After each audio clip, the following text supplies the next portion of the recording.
everyone. Today I'm going to interview my friend Melanie on Friendship Day, and I'm going to celebrate her success story. She is a certified coffee curator, and she is my fellow MBA candidate. Melanie, you want to talk about yourself? Yeah, hi everyone. My name is Melanie. My background's in food science. I graduated 2015, and so I've been in the food industries for 5 years. I started in the liquor business, making flavored alcohols and ready-to-drink cocktails, and then I transitioned over to the coffee business about 3 years ago. I'm currently a certified Q grader, which means I took a very rigorous, like 20 or 21 part test to officially be allowed to grade coffee. Coffee is graded on a 0 to 100 scale. So that was a big, I guess, win in my career. Let's see, a year and a half ago now. And I'm currently working at 8 O'Clock Coffee, which is part of Tata. And I, as a R&D manager. Nice. And congratulations on your new launch, Melanie. We'll get into your launch in the later part of the interview. But what sparked an interest for you to pursue this career? Because when I first met you and when you said you were a food scientist, it was different. This food scientist and such a good career path that you have really interested me. And I would like to know why you chose to be a food scientist. Yeah, I wish I had a really good origin story. I'm not really sure what inspired me. When I was little, I was always in the kitchen and I was always very strong in science. I loved experimenting. So it just sort of felt right. Around mid-high school, I found out that food science is an actual career, but I didn't know that it was a major yet. So I talked to my high school guidance counselor and she told me to go into chemical engineering. And she thought that was the path into the food industry. So I looked at that for a while when I was like shopping around for colleges, and it didn't really feel right. And then I think I was at Cornell and they were like, this is a food science building. And that just, that felt right to me. So I completely pivoted and I actually entered college with a food science major, which I think is kind of rare to know your major going in. It was a very small program at University of Maryland. There was about 12 people in my graduating class. So it made for a really intimate and really good learning experience, especially in such a large school. Nice. Yeah. Very interesting. Would you like to talk about how you started off your career? What was your first job? How was it like? Was it easy to find a job with this very interesting new career path that you had paved for yourself? Yeah, so it was a lot of cold calling. And it's funny because with food science, I mean, the professors throughout my college experience would always tell us, like, you have really good job placement because it's such a niche career and nearly 100% job placement. But the hard part was like finding the companies near you that were in the food industry, because that's like a little bit secretive. So after my freshman year, I got an internship just by calling. I knew I wanted to go home for the summer. I'm from Massachusetts. So I just like found a list of food companies in Massachusetts and just called them. And I ended up getting an internship from that. So it was a lot of cold calling, kind of similar situation with other internships I had. And then my first job out of college, the alcohol job, that was a posting on a site called careersinfood.com if anyone's interested, which is a really like better to give you a little more direction. Nice. So what were what are your high points in your career? Like where you were like so proud and you felt, yeah, I made a right choice. So the summer before my senior year, I interned in the R&D department at Dunkin' Donuts. Oh. And I made a coffee flavor, a fudge brownie swirl for their coffees, which launched the following February. Wow. And so that was the first time where I was like, I made something and people are drinking it right now. And that was really exciting. Since then, I've launched I launched a ready-to-drink margarita line when I was at the alcohol company. Unfortunately, it's since been discontinued, but it did well for a summer or two. That's And nice.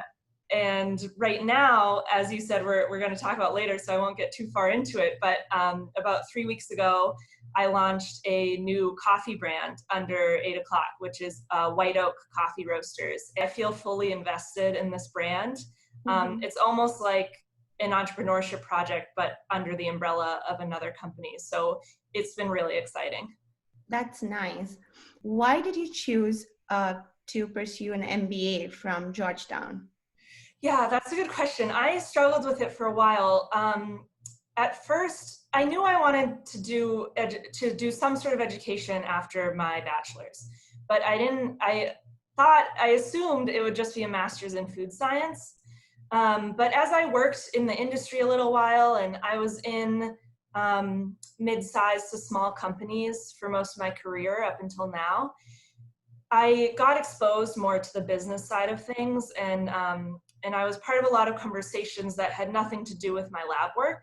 Mhm. And I found it really interesting, like the way that marketing works, the way that financial has an influence on what I was doing, and like these roundtable discussions, I just found really invigorating. So I do have a little bit of an entrepreneurial spirit, and I come from a very entrepreneurial family. So that's always been sort of a goal for me as well to launch a company eventually. That's very good to know. So now let's talk about your baby, the new launch that just happened. And trust me, I tasted the coffee and it's amazing. Congratulations. So let's I'm talk glad. about it now. Back in mid-February, I'd say, I'm part of the innovation team at work. We have 8 o'clock coffee, which is like a good mid-tier coffee. We have the early riser brand, which is like the bottom shelf affordable coffee. We're not in the specialty market, and that's the fastest growing segment in the coffee industry. Mhm. So it seemed like a really simple thing to just, well, let's launch another brand. And we were ramping up slowly, and then COVID hit. So what turned into a project that we expected to take like a year or so, it turned into an 8 to 10 week launch. Wow. It was very stressful, Uh, but it made me, I think, especially invested because like 90% of my time was going to White Oak for a while there, and so even for the first few at the beginning of the launch, for the first few roasts, I was roasting because we didn't even have a roaster trained yet. oh, it's really good to know. And I know all your hard work will definitely pay off. And I really, really love the coffee. I'm not a coffee drinker, but the medium roast and the flavor was really nice on my my taste palette, and I really really liked it. And what really amazed me or interested me was when I purchased, I received your handwritten note, which is amazing again and heart touching. Other thing was, you said part of my payment towards the coffee is contributed towards planting a tree. Would you like to talk more about that? Yeah. We so the brand is called White Oak because it's the state tree of Maryland. So we feel that environmental sustainability is something that the coffee industry as a whole is struggling with. And there's a lot that can be done in the supply chain and in farming. But we thought like a good sort of jumping off point was planting trees and helping counter the sort of issues that monocultures present in the world. Wow, that's Yeah. amazing. That definitely caught my eye when I received your handwritten note. Amazing, Melanie. Congratulations. And my last question about your new launch was, how did you decide on those two flavors that Sure. you? So we're launching.